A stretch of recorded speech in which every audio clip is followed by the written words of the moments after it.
Good morning students. आज हम max weber शुरू करते हैं। तो मैक्स वेबर की सामाजिक क्रिया के बारे में आज हम अध्ययन करते हैं। तो मैक्स वेबर मैक्स वेबर ने सामाजिक क्रिया को समाजशास्त्र में एक समाजशास्त्रीय रूप प्रदान किया था।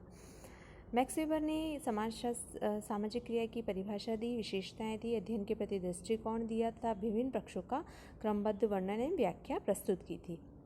वेबर ने सामाजिक की अवधारणा, सिद्धांत तथा जो योजनाएं दी वो अपनी पुस्तक the theory of social and economic organisation में दी थी। तो सबसे पहले हम समाजशास्त्र में सामाजिक क्रिया के अर्थ को समझते हैं, महत्व को समझते हैं। मैक्स वेबर ने सामाजिक क्रिया को समाजशास्त्र के अध्ययन की वस्तु बताया था।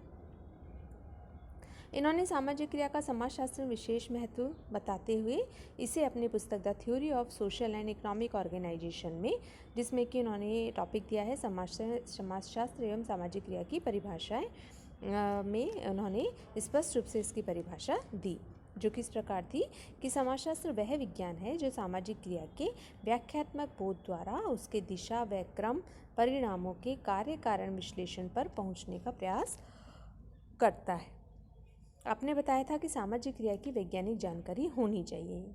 मतलब सामाजिक क्रिया क्या है, उसके कारणों में परस्पर क्या संबंध है, प्रभाव क्या है, ये समाजशास्त्र को ही करना चाहिए। वेबर ने क्रिया में उन सभी मानवीय व्यवहारों को भी सम्मिलित किया है जिनमें क्रिया को करने वाला व्यक्ति अपनी क्रिया के साथ व्यक्तिगत अर्थ जोड़ता है। वेबर ने ये बताया था कि सामाजिक क्रिया को हमें सिर्फ सामाजिक क्रिया के रूप में ही नहीं, अपितु उसका क्या संबंध है उस रूप में भी इसे देखना चाहिए। तो मैक्स वेबर ने समाजशास्त्र प्रधानतः सामाजिक संबंधों कृत्यों का अध्ययन है, इस पर उन्होंने स्पष्ट करा। वेबर ने समाजशास्त्र में सामाजिक क्रिया को महत्वपूर्ण माना है। इसी के साथ उन्होंने समाजशास्त्र की विषय सामग्री, अध्ययन का दृष्टिकोण, अध्ययन पद्धति, सिद्धांत आदि सामाजिक क्रिया के द्वारा ही निर्देशित एवं नियंत्रित बताई गई है। वेबर ने इन विचारों का प्रभाव भी समाजशास्त्रियों पर बताया है। इसी प्रकार उन्होंने इसका अब अर्थ व परिभाषा दी, जो इस प्रकार है। क्रिया में वे सभी मानवीय व्यवहार सम्मिलित होते हैं जिनके साथ क्रिया करने वाला व्यक्ति व्यक्तिनिष्ठ अर्थ जोड़ता है। मतलब इस परिभाषा के अनुसार वेबर ने सामाजिक क्रिया तथा विशेष मानवीय व्यवहारों को समान माना है। वे सभी मानवीय व्यवहार सामाजिक क्रियाएं हैं जो व्यक्ति किसी अर्थ या उद्देश्य को ध्यान में लेकर करता है। तो वेबर के अनुसार मानव की अर्थहीन क्रियाएं सामाजिक क्रियाएं, मानवीय व्यवहार नहीं माने जानी चाहिए। तो इस अर्थ में क्रिया या तो बहुत शुद्ध या शुद्ध रूप से आंतरिक एवं व्यक्तिनिष्ठ हो सकती है, जिसमें एक परिस्थिति में सकारात्मक व्यवधान आ सकते हैं और ऐसी परिस्थिति में व्यवधानों से विचारपूर्वक बचा जा सकता है या धैर्यपूर्वक उससे लाभ उठाया जा सकता है। तो इस प्रकार मैक्स वेबर के अनुसार कोई भी क्रिया जब अन्य व्यक्तियों की क्रिया से प्रभावित होती है तो वह सामाजिक क्रिया ही कहलाती है। किसी क्रिया को तब सामाजिक क्रिया कहा जा सकता है जब व्यक्ति या व्यक्तियों द्वारा लगाए गए व्यक्तिनिष्ठ अर्थ के कारण वह दूसरे व्यक्तियों के व्यवहारों से प्रभावित हो तथा उनके द्वारा उनकी गतिविधि निर्धारित हो। तो इस प्रकार वेबर के मत में सामाजिक क्रिया व्यक्तिक क्रियाएं अलग अलग होती हैं, दोनों में काफ़ी अंतर होता है तथा सामाजिक क्रिया व्यक्तिक क्रिया नहीं होती है। वेबर उद्देश्यपूर्ण मानव व्यवहार को भी सामाजिक क्रिया ही कहते हैं। जिस मानव व्यवहार का कोई उद्देश्यपूर्ण अर्थ ना निकले वह सामाजिक क्रिया की परिधि में नहीं आता है।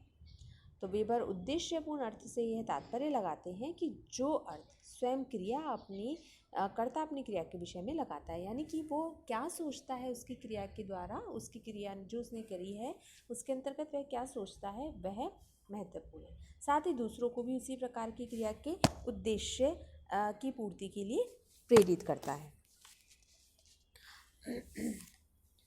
इसी प्रकार उन्होंने यह भी स्पष्ट किया कि मनुष्य के जीवन में अनेक आवश्यकताएं होती हैं। वह जो भी कार्य करता है उसके पीछे उसका अवश्य कुछ ना कुछ उद्देश्य अवश्य होता है। उस उद्देश्य की पूर्ति के लिए वह कार्य करता है, यानी आचरण करता है, यानी व्यवहार करता है। जब समाज में रहकर सामाजिक अंतःक्रिया आवश्यक है तथा इन्हीं अंतःक्रियाओं के परिणाम स्वरूप सामाजिक संबंध भी उत्पन्न होते हैं, किंतु सामाजिक क्रिया के अंतर्गत मानव के वे ही व्यवहार सम्मिलित होते हैं जो कि अर्थपूर्ण होते हैं। तो इसी को मैक्स वेबर अर्थपूर्ण क्रिया कहते हैं। जब व्यक्ति की क्रिया को विशिष्ट अर्थ प्रदान किया जाता है तो वह सामाजिक क्रिया हो जाती है। इसके अतिरिक्त क्रिया का संबंध वर्तमान, भूत अथवा भविष्य किसी भी काल में हो सकता है तथा वह बाह्य भी हो सकती है, आंतरिक या मानसिक भी हो सकती है। अब हम बात करते हैं सामाजिक क्रिया की विशेषताएं। तो सामाजिक क्रियाओं की विशेषताओं में सर्वप्रथम हम प्रकाश डालते हैं दूसरों के प्रति उन्मुख। सामाजिक क्रिया दूसरों के संभावित भूत, वर्तमान एवं भविष्य के व्यवहारों को उन्मुख हो सकती है। वेबर के अनुसार सामाजिक क्रिया में 2 या 2 से अधिक व्यक्ति होने चाहिए या आपस में एक दूसरे की क्रिया को भी प्रभावित करें। सामाजिक क्रिया परिचित एवं अपरिचित भी हो सकती है। क्रिया भूत, वर्तमान एवं भावी अनुमानित व्यवहार के द्वारा भी प्रभावित हो सकती है। यानी क्रिया भूतकाल में किए गए हमले के कारण बदला लेने के लिए हो सकती है, वर्तमान में रक्षा करने के लिए हो सकती है तथा भविष्य में हमले से सुरक्षित रहने के लिए भी हो सकती है। तो इसी प्रकार मुद्रा विनिमय का साधन जिसे प्रत्येक कर्ता भुगतान के रूप में स्वीकार करता है तथा भविष्य में अपरिचित लोग अवसर आने पर मुद्रा को विनिमय में स्वीकार कर लेंगे। दूसरी हम बात करते हैं प्रत्येक क्रिया सामाजिक नहीं होती है। तो वेबर ने इसको भी स्पष्ट करते बताया था कि प्रत्येक क्रिया सामाजिक नहीं होती है, यहाँ तक कि बाह्य क्रिया भी वर्तमान अर्थ में सामाजिक नहीं है, क्योंकि उन्होंने ऐसा इसलिए बोला कि बाह्य क्रिया यदि पूर्ण रूप से निर्जीव वस्तुओं के प्रति उन्मुख है तो वह असामाजिक क्रिया है।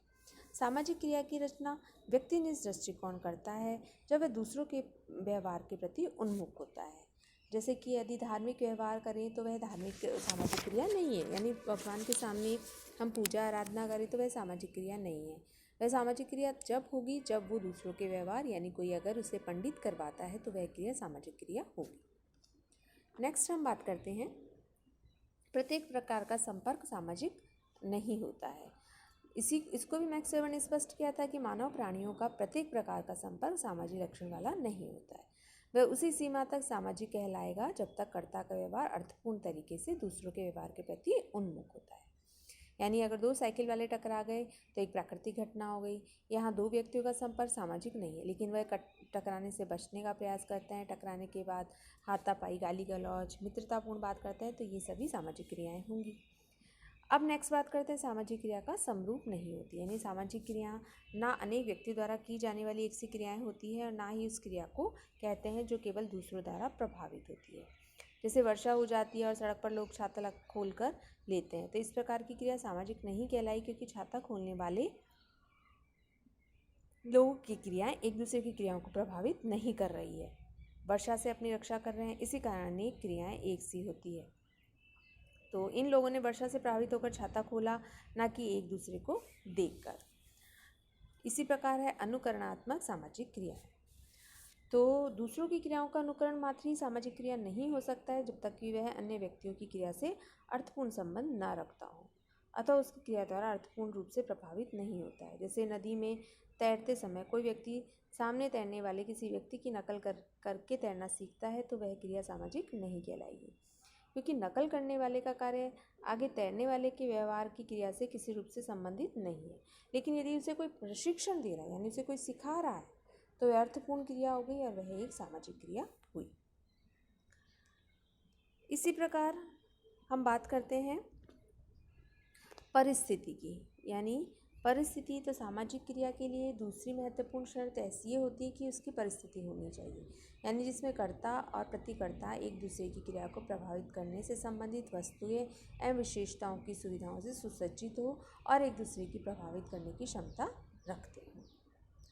इसी प्रकार है मूल्य, विश्वास एवं प्रतीक। तो सामाजिक क्रिया के लिए तीसरे महत्वपूर्ण शर्त कर्ता एवं प्रतिक्रियाओं के बीच सामान्य मूल्य, विश्वास एवं प्रतीक होने चाहिए तथा उन्हें आपस में आशाएं एवं अपेक्षाएं होनी चाहिए।